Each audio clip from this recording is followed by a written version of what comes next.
सास और बहू का एक दूसरे से भावनात्मक समर्थन। भारत में सास बहू का रिश्ता बहुत ही गहरे और जटिल रिश्ते के रूप में देखा जाता है। कुछ जगहों पर यह रिश्ता संघर्षों और प्रतियोगिता का प्रतीक बन जाता है, लेकिन कुछ रिश्ते होते हैं जो एक दूसरे के समर्थन और समझ के कारण मजबूत होते हैं। यह कहानी एक ऐसे रिश्ते की है जहां सास और बहू का एक दूसरे से भावनात्मक समर्थन उन्हें जीवन के विभिन्न मोड़ों से जूझने की ताकत देता है। अगर आप अपनी मां से प्यार करते हो और उनको हमेशा खुश देखना चाहते हो तो चैनल को सब्सक्राइब करो, लाइक करो, जय माता दी कमेंट करो। बहुत ही जल्द आपको खुशखबरी मिलेगी। प्लीज वीडियो को लास्ट तक जरूर देखें। अब आगे सुने कहानी की शुरुआत। यह कहानी है निधि और उसकी सास रमा देवी की। निधि एक प्यारी सी बहू जो अपने छोटे से परिवार में बहुत खुश रहती थी। उसकी शादी राकेश से हुई थी जो एक अच्छे परिवार से था और वह अपनी बहन, सास और भाई के साथ दिल्ली के एक छोटे से घर में रहती थी। निधि की सास रमा देवी एक अनुभवपूर्ण और समझदार महिला थी। वह अपनी उम्र के हिसाब से बहुत समझदार थी और घर की पूरी जिम्मेदारी संभालती थी।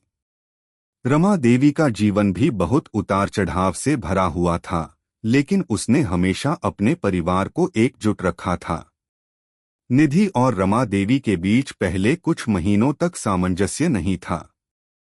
निधि, जो पहले अपने माता पिता के घर में रहकर हर चीज पर ध्यान देती थी, अब एक नए घर में आकर हर छोटी बड़ी जिम्मेदारी निभा रही थी। वहीं रमा देवी का स्वभाव थोड़ा कठोर था।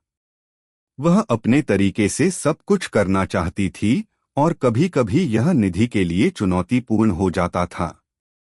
लेकिन समय के साथ दोनों ने एक दूसरे को समझने और एक दूसरे के साथ सामंजस्य बिठाने की कोशिश की। पहला मोड़, एक दिन राकेश को एक प्रोजेक्ट के लिए बाहर जाना पड़ा और निधि घर में अकेली रह गई। घर की जिम्मेदारियां पहले से और बढ़ गईं।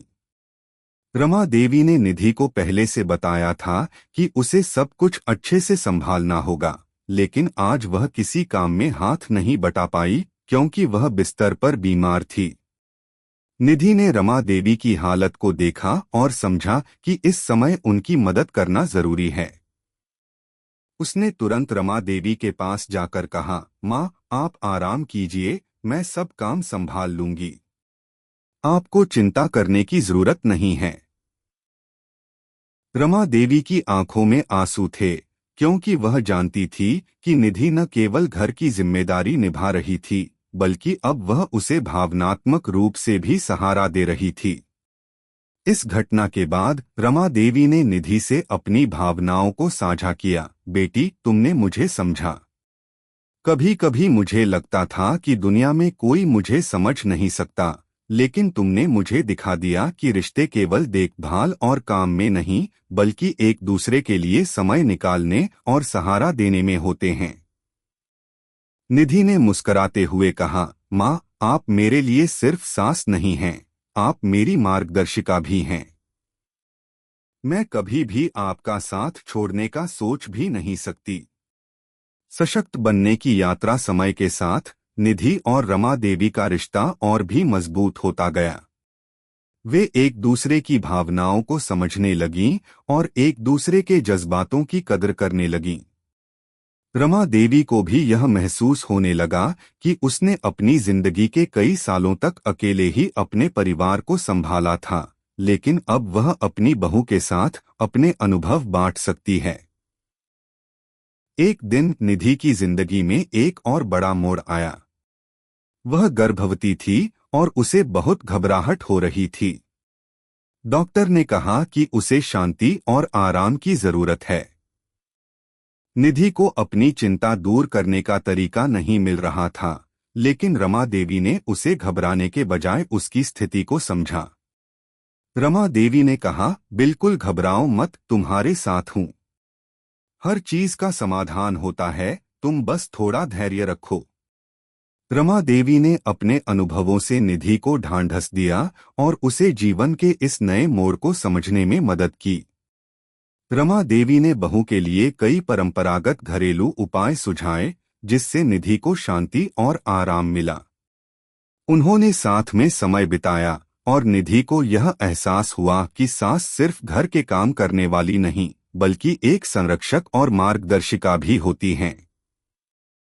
एक साथ बढ़ते हुए निधि और रमा देवी के रिश्ते में बदलाव आया था, लेकिन एक दिन रमा देवी को याद आया कि उन्होंने अपने जीवन में कितनी बार अपनी भावनाओं को छुपाया था। उन्हें महसूस हुआ कि उसने अपनी सारी जिम्मेदारियों में अपनी इच्छाओं को हमेशा पीछे छोड़ दिया। एक दिन उन्होंने निधि से कहा, बेटी, क्या तुम मुझे समझ सकती हो? मुझे कभी अपनी इच्छाओं को व्यक्त करने का मौका नहीं मिला, लेकिन अब जब मैं तुमसे बात करती हूँ तो मुझे लगता है कि मेरे भीतर एक नई उम्मीद जगी है। निधि ने कहा, माँ, मैं जानती हूँ कि आपने अपने जीवन में बहुत कुछ सहा है, लेकिन अब मैं आपके साथ हूँ और मैं चाहती हूँ कि आप अपने सपनों को भी पूरा करें। मैं आपकी मदद करूंगी। रमा देवी ने अपनी बहू की बातों को गहरे से सुना और फिर उसे गले लगा लिया। यह पल सास बहू के रिश्ते में एक नया मोड़ था, जहां दोनों एक दूसरे के लिए भावनात्मक सहारा बन चुकी थीं। निधि ने रमा देवी को एक नई दिशा दिखाई और रमा देवी ने उसे अपने अनुभवों का अमूल्य खजाना दिया। समाप्ति। कुछ महीनों बाद रमा देवी ने एक छोटे से शिल्प कार्यशाला का आयोजन किया, जहां वह और निधि मिलकर कुछ नया सीखतीं और साझा करतीं। उनकी यह साझेदारी एक मजबूत रिश्ते का प्रतीक बन चुकी थी। रमा देवी और निधि की यह भावनात्मक समर्थन से भरी यात्रा एक उदाहरण बन गई, जो दिखाती है कि रिश्ते सिर्फ नातों से नहीं, बल्कि भावनाओं और समझ से भी बनते हैं। आज भी जब राकेश घर आता है, वह अपनी माँ और पत्नी के बीच के रिश्ते को देखकर आश्चर्यचकित रह जाता है। वह जानता है कि उसका परिवार अब न केवल एक दूसरे के लिए खड़ा है, बल्कि वह एक दूसरे को सशक्त भी बना रहा है। सास और बहू का यह रिश्ता सिर्फ समय और संघर्ष से नहीं, बल्कि एक दूसरे के प्रति अनुकूलता और भावनात्मक समर्थन से और भी मजबूत हुआ है। कैसी लगी आपको कहानी? प्लीज कमेंट करो, लाइक करो, सब्सक्राइब करो। धन्यवाद।